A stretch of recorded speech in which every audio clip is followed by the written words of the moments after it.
I walked onto my own plane, a billionaire in borrowed jeans, only to be publicly humiliated and denied boarding. What they didn't know was that the security flag wasn't a mistake.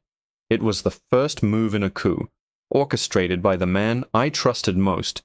The fluorescent lights of Gate B42 at O'Hare International were humming with that specific, slightly irritating drone that only happens in major airports just before the final boarding call. I was dressed down.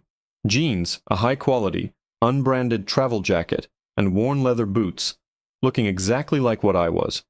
A wealthy man trying to blend in for a long-haul flight.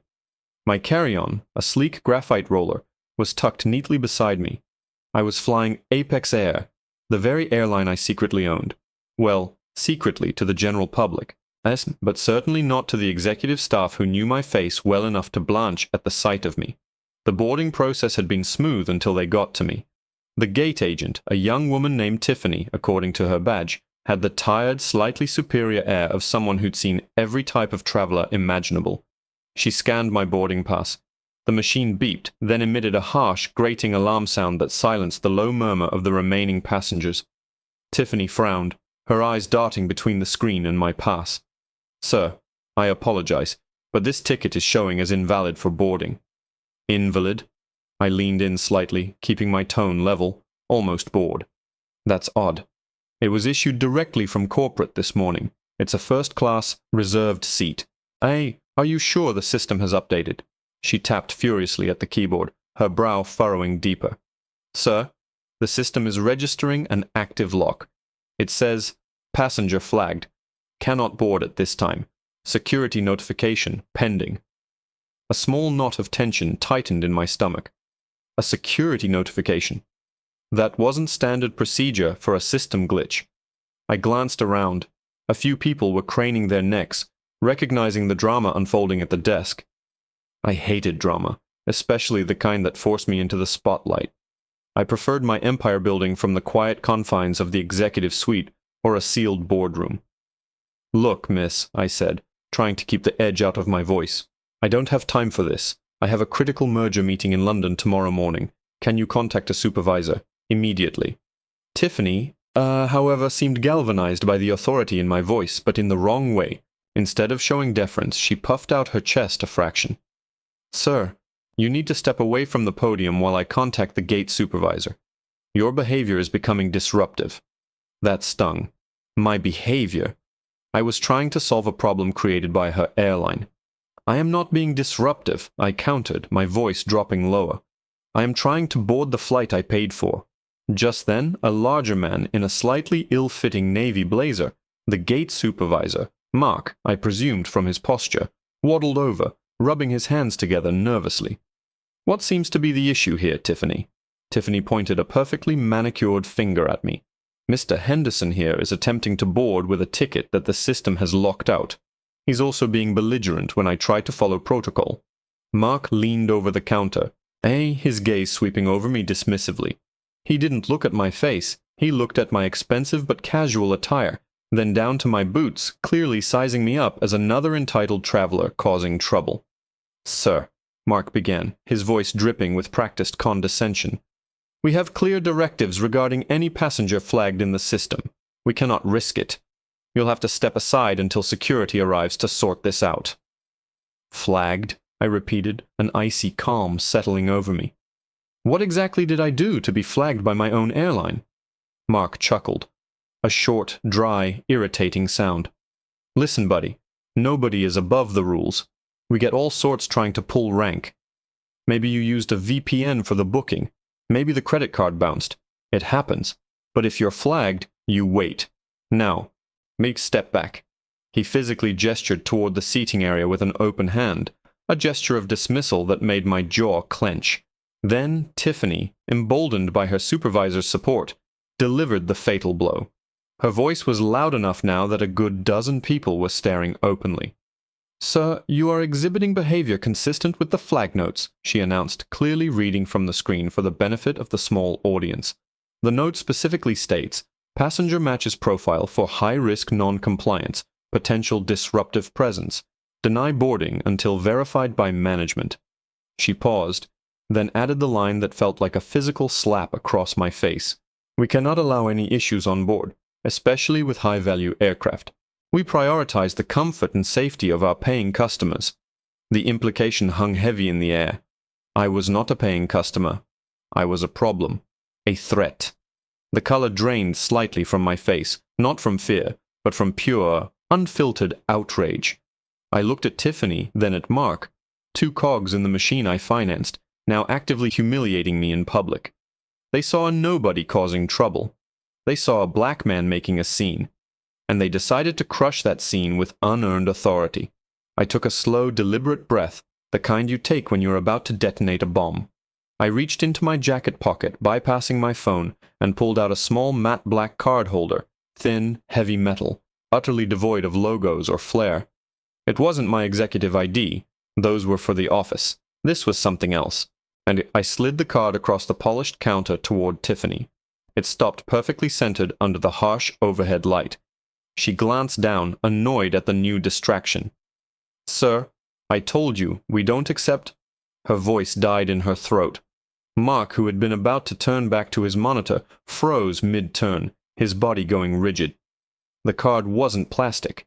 It was heavy, cold aluminum, engraved into the metal in minimalist, elegant script that only the highest echelon of Apex Air executives would ever recognize, were two simple words: Elijah Vance. Elijah Vance. The name that haunted financial reports. The name that launched Apex Air from a regional carrier into a global powerhouse. The name that meant billions. Tiffany stared at the card, her hand hovering inches above it, her face draining of color until she looked almost spectral under the gate lights. Mark, whose eyes had finally tracked down to the counter, blinked once, twice, as if rebooting his entire visual cortex. The casual arrogance evaporated, replaced by a horror so profound it looked like he'd just seen a ghost demanding his money back. The silence that followed was absolute, broken only by the distant muffled sound of another jet taxiing on the tarmac. A sound that now seemed impossibly far away, as if we were trapped in a vacuum-sealed bubble of sudden dread. The crowd that had been subtly watching, anticipating the arrival of uniformed security, now seemed to collectively hold its breath, sensing the seismic shift occurring right at Gate B-42. Tiffany's hand, which had been poised to pick up the phone to call for backup, trembled violently. Her eyes shot up from the matte black card to my face, sweeping over my jeans and travel jacket, searching for any hint of a costume, any giveaway that this was a prank. But my expression was utterly neutral, the mask of quiet, lethal control firmly in place. "Mr. Vance," she whispered, the name sounding foreign and sharp on her tongue. It wasn't a question. It was an acknowledgement of a terrifying reality. Mark, meanwhile, had gone from rigid shock to a desperate, clumsy attempt at damage control. He actually started to sweat, visible beads forming on his hairline under the heat of the lights. He lunged forward, not to apologize, but to physically cover the card, as if he could somehow erase the evidence of its presence from the universe. "Sir, Mr. Vance, please let me assure you, this is a catastrophic error, a system anomaly." "Ah, Tiffany, what in God's name happened here?" Mark's voice was no longer condescending. It was a high-pitched squeak of pure panic. He looked like a small animal caught chewing on the electrical wiring of a bomb. I didn't move. I let the silence stretch, forcing them both to drown in the gravity of their mistake. The merger meeting in London was completely forgotten. This moment, this microdrama, had become infinitely more important. "An anomaly," I repeated softly, my voice cutting through Mark's frantic sputtering. "Tiffany called it a security flag. You called me buddy. You both prioritized the comfort of paying customers over honoring a reservation issued by this company this morning." I slowly leaned forward, resting my elbows on the counter, bringing my face close to theirs, forcing them to meet my gaze, my real gaze, the one that reviewed quarterly earnings and signed off on multi-million-dollar aircraft acquisitions. "Let's walk through this, shall we?" I continued, my tone dangerously even. "I booked this flight from my private office line, through my executive assistant, 4 hours ago. This ticket, which you deemed invalid, was printed directly from the Apex Central mainframe. and yet Tiffany here determined that my presence was a risk to the comfort of the other passengers. I paused, letting the accusation hang. Tell me, Supervisor Mark, what specific profile did I match? Was it the profile of a man traveling in jeans? Or perhaps, I tilted my head slightly, watching the color completely vanish from Mark's face again. Was it the profile of a black man who, statistically speaking, rarely gets to own the airline he's flying on? Tiffany gasped, clamping a hand over her mouth. She looked like she was about to be sick right there on the podium. Mark's eyes darted wildly around, searching for an escape route that didn't exist. "Sir, no, that's impossible. We would never—" Mark stammered, his voice cracking under the sheer weight of the implication. He knew instantly that he had not only insulted the CEO, but had also accidentally laid bare a deeply rooted systemic prejudice that the corporation spent millions trying to mask. "Don't insult me further by denying what you both clearly believed," I said, pushing the aluminum card slightly further toward them. This card doesn't just grant me access, gentlemen, it grants me accountability, and right now I am holding you both accountable for this public display of incompetence and bias." I straightened up, the calm mass cracking just enough to show the glacial anger beneath. "Tiffany, Mark, you have exactly 30 seconds to tell me exactly who manually input that flag, and why they thought they could override the CEO's own travel authorization." Mark swallowed audibly, looking like he was chewing on gravel. He fumbled for his radio, his fingers shaking too badly to press the button. "Sir, I need to call Central Ops. I need to know who accessed the manifest override. It must be sabotage." "Sabotage?" I scoffed. "Eki? Or perhaps just standard operating procedure for two employees who assumed the worst of a traveler who didn't look like the typical majority shareholder. Central Ops will have to wait." I turned my back on them, a move that required immense self-control, and walked 3 paces toward the boarding gate itself. I addressed the remaining dozen passengers who were now pressed against the stanchions, their phones subtly angled towards us. "Ladies and gentlemen, my sincere apologies for the delay. It appears there was a brief administrative misunderstanding regarding my passage." I gave them a tight corporate smile that didn't reach my eyes. "That misunderstanding has now been resolved." I turned back to Tiffany and Mark, who were frozen statues of terror. The automatic doors leading to the jet bridge were starting to cycle open as the lead flight attendant, sensing the tension but not yet understanding the context, prepared for final boarding. "The gate is clear," I stated. "I am boarding now, but before I step onto that plane, I want one of you, and I don't care which one, to email me a full real-time transcript of every interaction you had regarding this flight, starting from the moment the lock was initiated, and I want the termination papers for both of you drafted and ready for my signature when I land." Mark looked like he was about to pass out right there onto the carpet. Tiffany finally moved, her eyes wide with desperate pleading. She started to speak, a high-pitched squeak escaping her lips. "Mr. Vance, please, my son needs college tuition." But I was already walking toward the bridge, my boots clicking sharply on the grated metal. I didn't look back. The plane was waiting. The London meeting was waiting. But the real work, the purification of my own company, had just begun. As I reached the jet bridge entrance, I paused, one hand resting on the cool metal railing. I glanced over my shoulder one last time, not at the terrified employees, but at the gate itself.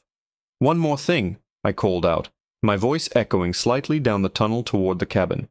"The gate agent's name was Tiffany, correct? And the supervisor was Mark?" They both nodded mutely, paralyzed. "Good," I murmured, stepping onto the bridge and pulling my phone out to signal my assistant, "because I want their names on the termination notification.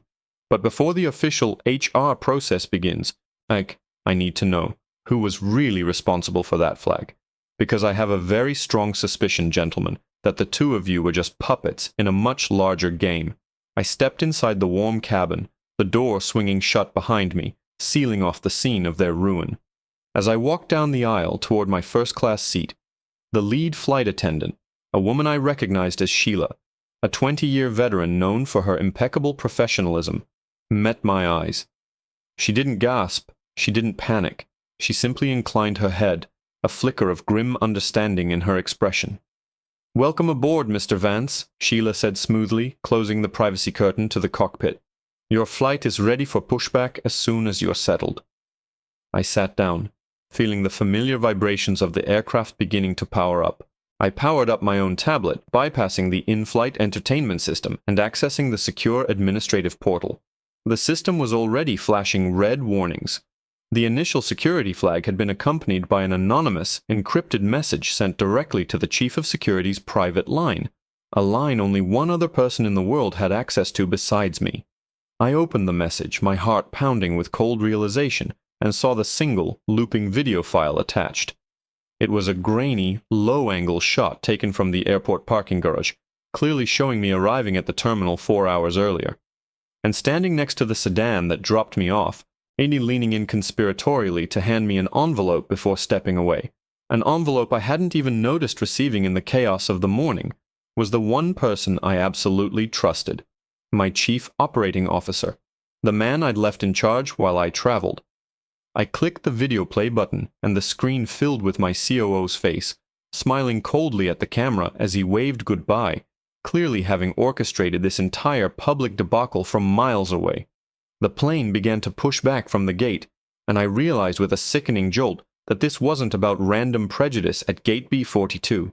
This was an attempted coup, designed to expose me, discredit me, and leave me stranded. And the first move had been to humiliate me publicly before locking me out of my own command structure. The engine whine rose to a roar, and I stared at the screen, realizing the battle for Apex Air had just moved at 500 miles per hour over the Atlantic.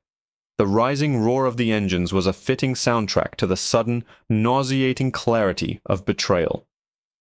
My COO, David Chen, the man who had worked beside me for 12 years, the one I had promoted 3 times, the one whose loyalty I had sworn was absolute.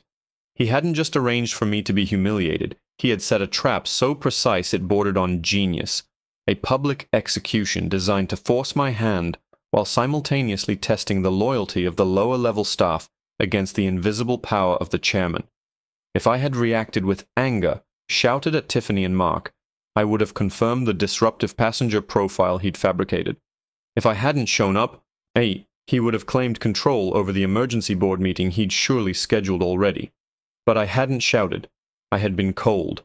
And now, sealed inside this aircraft, hurtling toward a continent where David likely had his own contingency plans already enacted, I was both the CEO and the prisoner. I closed the video file, locking the tablet down, the familiar weight of the aluminum card in my pocket, a small comfort. Sheila, the flight attendant, was hovering discreetly near the galley, her expression unreadable. She had seen something vital in my reaction at the gate, something that told her the standard procedure of welcoming the VIP was dangerously inadequate. Sheila, I murmured, not looking up from my tablet screen as I pretended to check flight logs. When we reach cruising altitude, I'm going to need the secure satellite uplink activated, priority channel, and I'll need that cabin crew manifest from Gate B42 immediately. She didn't ask why. She didn't hesitate. Understood, Mr. Vance. I'll prep the uplink now. It takes about 20 minutes to lock onto the satellite reliably once we clear the immediate airport airspace. 20 minutes. That gave David a 20-minute head start to solidify whatever position he'd taken in Chicago or London, assuming he'd preemptively locked down the primary comms hub. I pulled up the list of active Apex Air executives on the manifest. David Chen, COO, current location. Unknown. Assumed Chicago-bound, or already en route to London via a connecting carrier, likely using a competitor's private charter to avoid our own tracking systems. I needed eyes and ears on the ground in Chicago immediately. My corporate structure was designed to be lean, efficient, and utterly dependent on my central command. That dependency was now my greatest vulnerability. I quickly drafted 2 encrypted messages. The first was to Amelia Vance, my estranged sister, and the only person on the board who was fiercely loyal to me personally, not professionally. The message was stark. B-42 incident. Betrayal confirmed. Secure all UK assets. Assume hostile takeover attempt. The second message was far more dangerous. It wasn't to an executive, it was to the head of Apex Air's internal security division, a man named Marcus Thorne. Thorne was ex-military intelligence, known for his ruthless discretion and his complete aversion to office politics. I had hired him specifically because he operated outside the standard HR chain of command. His loyalty was to the security of the aircraft and the corporation's physical assets, not necessarily the CEO. My message to Thorne was concise. Initiate full lockdown protocol Delta 9. I am en route. Assume C-suite compromised. Monitor all outgoing financial transfers authorized by D. Chen since 0600 Eastern Standard Time. Prepare to intercept. Need eyes on Chicago Hub immediately. Asterisk I hit send on both messages. The tablet confirmed transmission for Amelia. Thorne's encrypted channel was far slower, struggling to connect through the rising signal noise. The aircraft banked sharply, the G-force pressing me back into my seat. Sheila reappeared, handing me a secure line phone, bypassing the standard in-flight service entirely. Uplink is stable, Mr. Vance.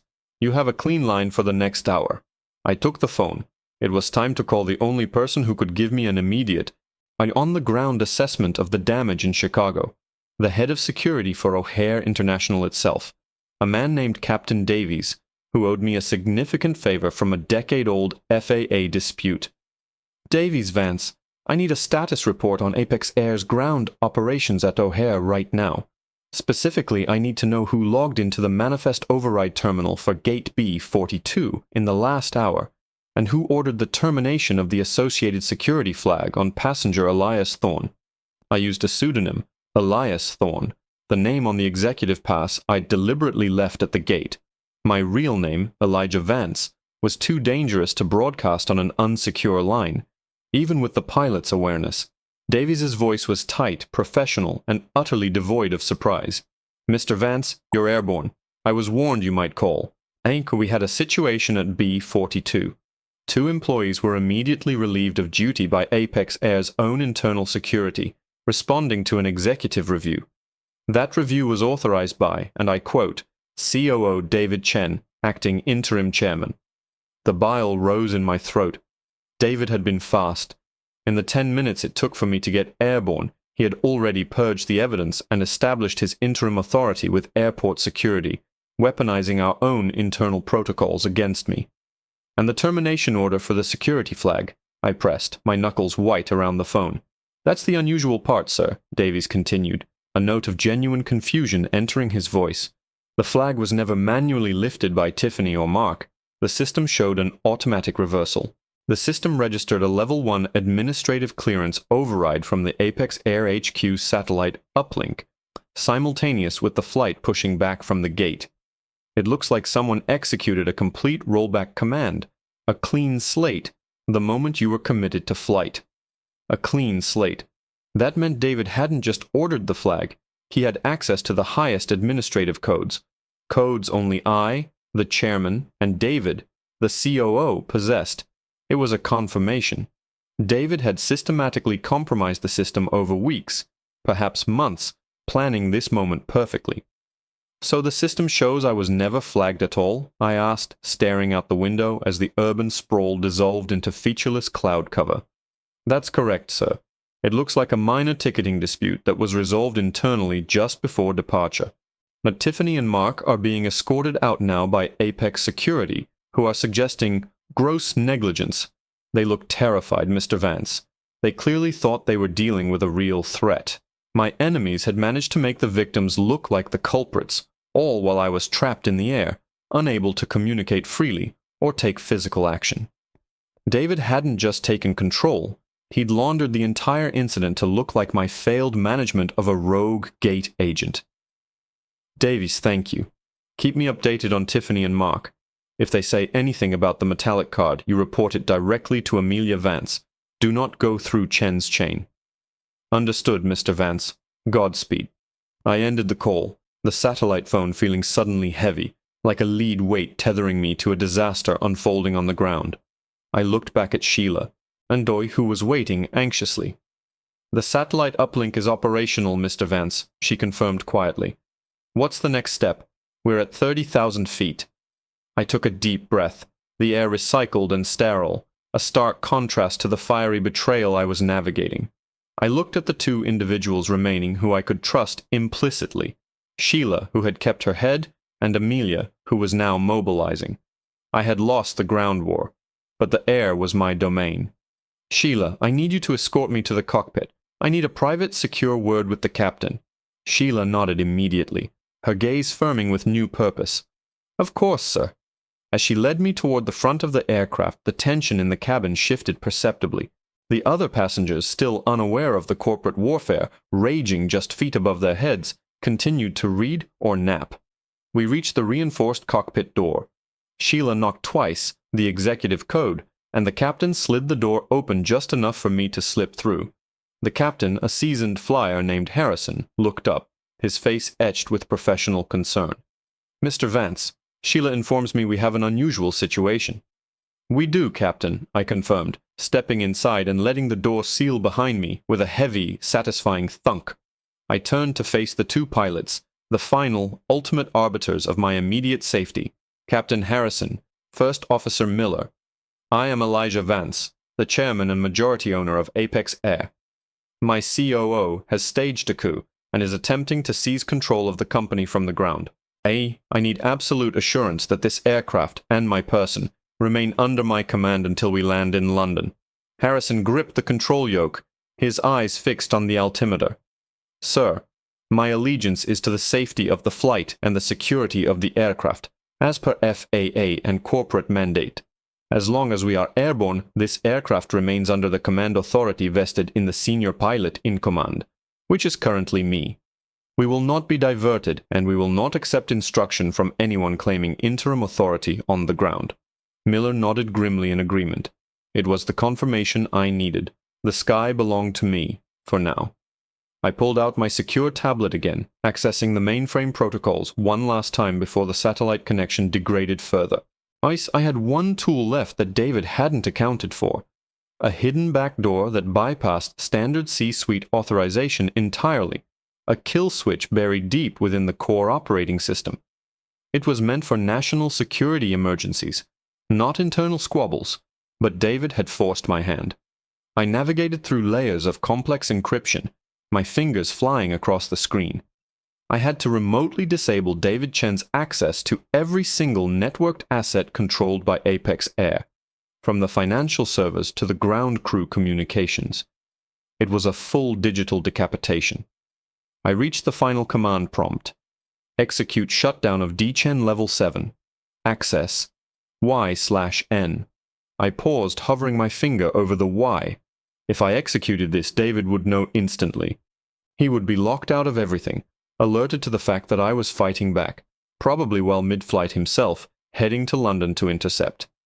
It would escalate the situation from a hostile takeover attempt to an all-out corporate war fought across continents, with me trapped in a pressurized metal tube hundreds of miles in the air. But if I didn't, he would win.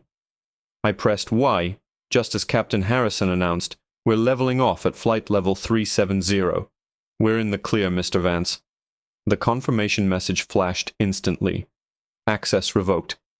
D-Chen, Level 7. Privileges terminated. A harsh, immediate red light began flashing on the cockpit's secondary diagnostic panel, a system usually reserved for catastrophic engine failure or missile lock. It wasn't an engine failure. It was a network alert, in case originating from Apex Air Global Headquarters in Chicago. "What is that?" Captain Harrison demanded, peering at the flashing light. I looked at my tablet. David hadn't just been alerted, he had immediately retaliated. The alert wasn't just an email or a server lock. The flashing light on the diagnostic panel indicated a critical failure in the aircraft's advanced weather radar system. A failure that looked suspiciously like a system-wide remote wipe. "Captain," I said, my voice dangerously calm despite the internal tremor. "I think David just remotely disabled our primary weather radar. He's trying to fly us blind into the North Atlantic storm system ahead."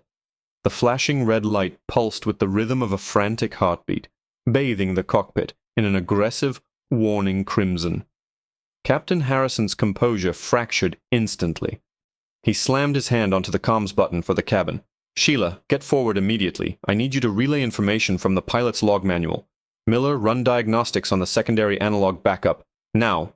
My sudden descent into the cockpit, initially intended to secure my command, had now thrust me directly into the center of an aerial crisis initiated by my traitorous COO. David Chen wasn't just trying to seize the company. He was demonstrating that he could weaponize the very infrastructure I had built to compromise the safety of everyone aboard Apex Flight 409. I leaned over the console, pointing at the navigation screen, which now displayed a terrifyingly blank void where the intricate weather pattern of the developing Atlantic front should have been displayed.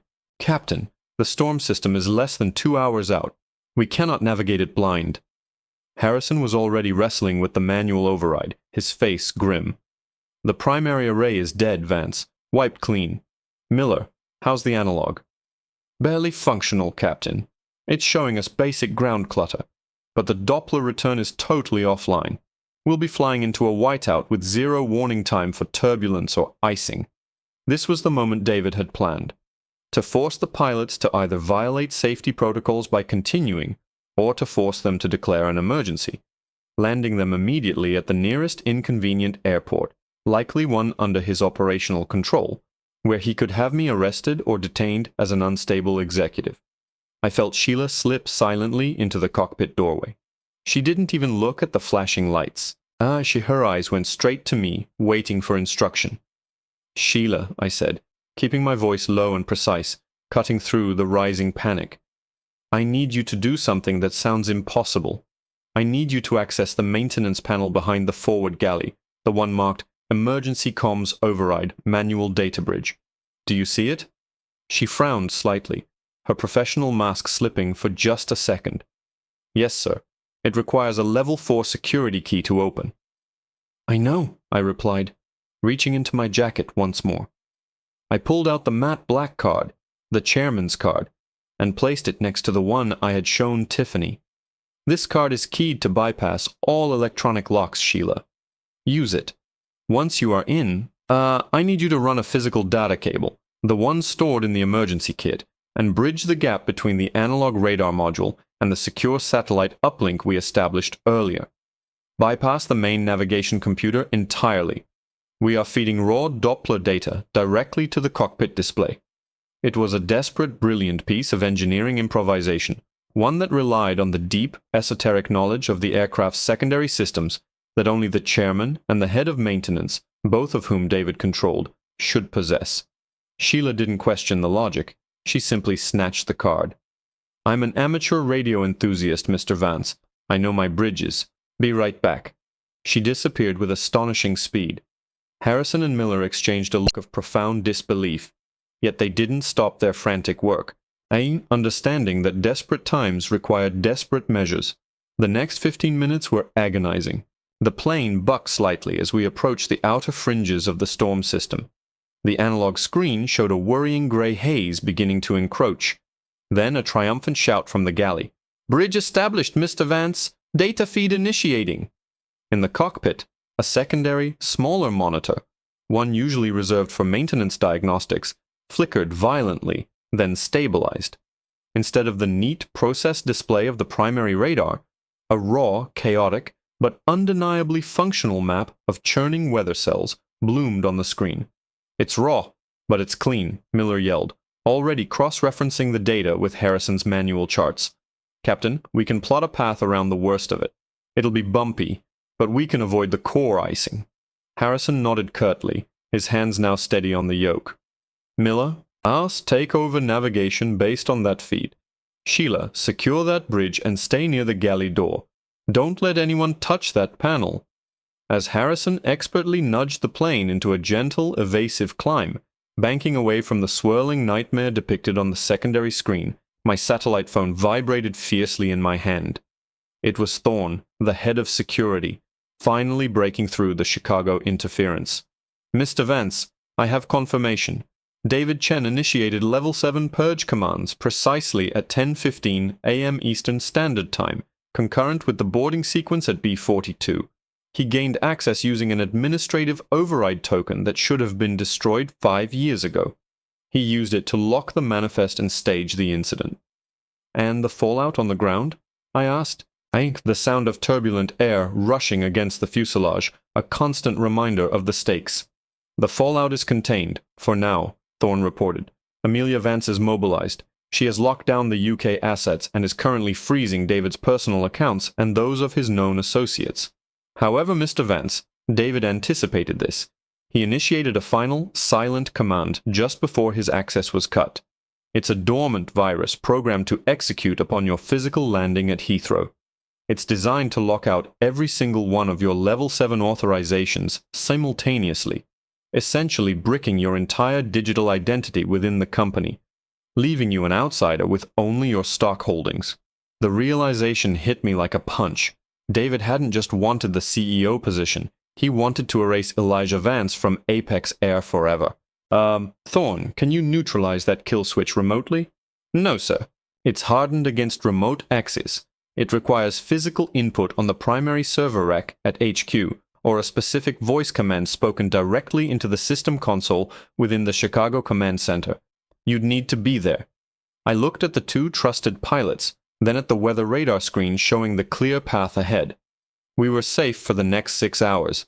David Chen believed I was grounded, humiliated, and neutralized. He believed he had won the first most public round. Understood, Thorne. Stand down all interception protocols on my location. Let David think he's secured the board and the airspace.